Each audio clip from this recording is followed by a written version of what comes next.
अकेली लड़की मौका नहीं जिम्मेदारी होती है।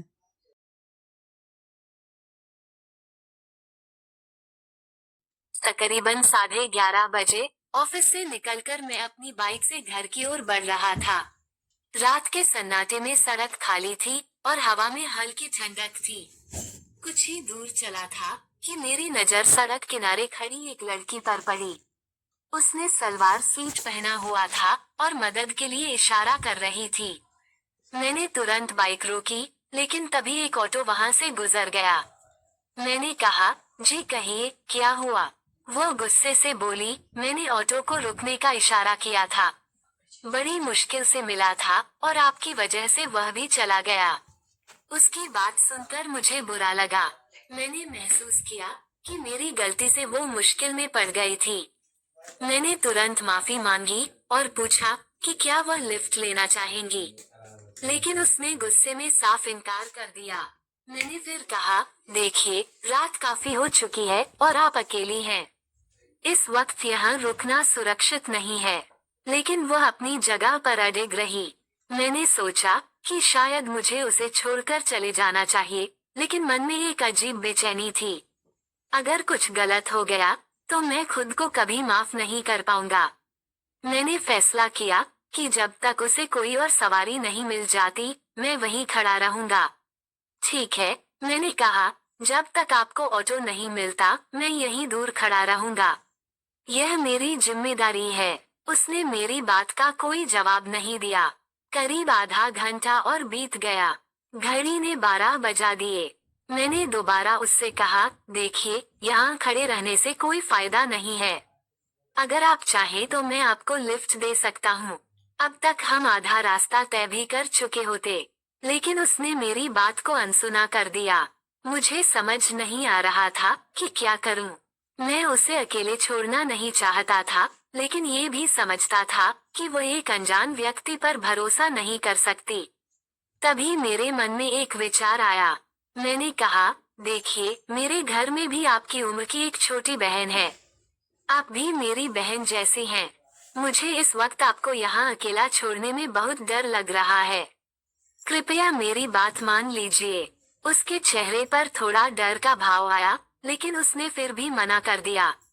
मैंने अपना पर्स निकाला और उसमें से अपना आधार कार्ड, ड्राइविंग लाइसेंस और पहचान पत्र दिखाते हुए कहा, ये सब अपने पास रख लीजिए। जब आप अपने घर सुरक्षित पहुंच जाएं, तो इन्हें लौटा देना। अब तो आप मुझ पर भरोसा कर सकती हैं। उसने आधार कार्ड उठाया, पढ़ा और मेरे नाम को दोहराया, दीपक। मैंने कहा, हाँ, मेरा नाम दीपक है। कृपया अब मना मत करिए। आपके घर में आपके मम्मी पापा और भाई बहन आपका इंतजार कर रहे होंगे। वैसे ही मेरे मम्मी पापा और बहन भी मेरा इंतजार कर रहे हैं। चलिए, आपको जहाँ तक सुरक्षित महसूस हो, वहाँ तक छोड़ दूंगा। उसने थोड़ा मुस्कुराते हुए मेरी बात मानी और बाइक पर बैठ गई। मैंने पूछा, आपका घर कहाँ है? वह बोली, आप चलते रहिए, मैं बता दूंगी। हम करीब 1 घंटे तक चलते रहे, लगभग 40 किलोमीटर। रास्ते भर वो कुछ नहीं बोली। अचानक उसने कहा, बस यहीं रोक दीजिए। उसने बाइक से उतरकर एक गली की ओर दौड़ लगा दी। कुछ ही मिनटों में वह मेरी नजरों से ओझल हो गई। मैंने राहत की सांस ली कि वह अपने घर के पास पहुंच गई। घर लौटते लौटते रात के 3 बज चुके थे। पापा गुस्से में थे, मम्मी और बहन भी चिंतित थीं। मैंने बिना कुछ बताए चुपचाप अपने कमरे में चला गया। अगले दिन, रविवार की सुबह, करीब 11 बजे मेरी बहन ने आकर मुझे जगाया। उसने चुटकी लेते हुए कहा, भैया, जल्दी उठो। नीचे कोई लड़की आई है, उसके साथ उसके मम्मी पापा भी हैं। क्या कोई लफड़ा कर दिया है? मैंने घबरा कर कहा, पागल हो क्या? मैं और लफड़ा? नींद में लड़खड़ाते हुए नीचे आया। जैसे ही देखा, वो वही लड़की थी। उसके साथ उसके मम्मी पापा खड़े थे। मुझे देखकर वह बोली, भैया, हैरान हो गए ना? मैं यहाँ कैसे पहुँची? आपके पास में रखे आधार कार्ड और पते से मैं आपके घर का पता लेकर आई हूँ। कल रात आपने मेरी मदद की, लेकिन मैंने आपको शुक्रिया भी नहीं कहा। उल्टा आपके जरूरी दस्तावेज भी अपने साथ ले गई। पहले थैंक यू और फिर माफ करना। आपने सही कहा था, मैं आपकी बहन जैसी ही हूँ। उसके मम्मी पापा ने मुझे ढेर सारा आशीर्वाद दिया और मेरी खूब तारीफ की। उन्होंने हमें अपने घर आने का निमंत्रण दिया और चले गए। उनके जाते ही पापा ने मुझे गले लगा लिया और कहा, मुझे तुम पर गर्व है बेटा। तुमने एक अच्छे बेटे और इंसान का फर्ज निभाया। लेकिन रात को मुझे बता देते तो मैं यूं परेशान न होता कि चिंता भी तो मेरी भलाई के लिए ही थी। उस पल मम्मी और बहन भी हमें गले लगा कर रोने लगी। इस घटना ने मुझे मेरे पापा की एक सीख याद दिलाई, अकेली लड़की मौका नहीं, जिम्मेदारी होती है। उस रात मैंने इस जिम्मेदारी को निभाया और आज यह मेरे जीवन का सबसे यादगार अनुभव बन गया। दोस्तों, एक औरत का जीवन बहुत सी चुनौतियों से भरा होता है, चाहे वो घर के बाहर हो या फिर घर के अंदर। उसे कई चुनौतियों का सामना करना पड़ता है। तो चलिए इसी चुनौती और नारी के आत्मसम्मान से जुड़ी एक और किस्सा सुनते हैं। संध्या बाथरूम से नहाकर निकली तो लाइट बंद करना भूल गई। वह पूजा कर रही थी, तभी उसकी सास माधवी जी ने बड़बड़ाना शुरू कर दिया, बत्ती ऐसे जलाकर छोड़ देती है जैसे बिजली मुफ्त में आती है। बिल भरना पड़े तो पता चले। संध्या ने मायूस होकर उनकी बात सुनी। पूजा करते करते उसकी आंखें भर आईं। संध्या की शादी को 3 साल हुए थे। शुरुआत के 2 साल तक सब ठीक चला, लेकिन फिर अचानक उसके पति विक्रम की नौकरी छूट गई। दोनों बेहद परेशान थे। उनका बेटा सिर्फ 6 महीने का था। विक्रम ने बहुत कोशिशों के बावजूद जब नई नौकरी नहीं पाई तो उसने अपने पिता मोहन जी से बात की। मोहन जी ने बेटे को ढांढस बंधाया, तुम घर आ जाओ और दूसरी नौकरी की तलाश करो। परेशान होने की जरूरत नहीं। मोहन जी को डर था कि विक्रम अवसाद में न गिर जाए, इसलिए वे हर संभव मदद कर रहे थे। संध्या अपने ससुर का बहुत सम्मान करती थी। वह स्वभाव से अंतर्मुखी थी और जल्दी अपनी बात किसी से नहीं कह पाती थी। सास माधवी जी अक्सर ताने मारती, जब मेरी शादी हुई थी तो मेरे कदम इस घर के लिए शुभ थे। मुकेश की तरक्की होती गई, पर कुछ बहुएं ऐसी आती हैं जो पति का काम चौपट कर देती हैं। संध्या को ये बातें बाण की तरह चुभती।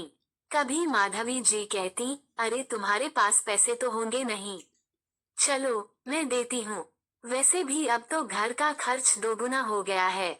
संध्या का आत्मसम्मान बार बार घायल होता। मोहन जी अपनी पत्नी से बोले, माधवी क्यों हर बात का एहसान जताती हो? बहू इस घर की सदस्य है। इस समय हमारे बच्चों को सहारा चाहिए, न कि ताने। माधवी जी चुप रह जाती, पर सुधरती नहीं। एक दिन संध्या ने रोते हुए सुना कि माधवी जी अपनी बेटी कविता के किस्मत की तारीफ कर रही थीं। कविता अपने पति के लिए कितनी भाग्यशाली है। उनके कारोबार में खूब तरक्की हो रही है। संध्या सब समझ गई और अपने कमरे में जाकर आंसुओं में अपना दर्द छिपाने लगी। 8 महीने बाद विक्रम को मुंबई में नौकरी मिली। मोहन जी ने कहा, पहले वहां जाकर व्यवस्था कर लो, फिर संध्या और बच्चे को ले जाना।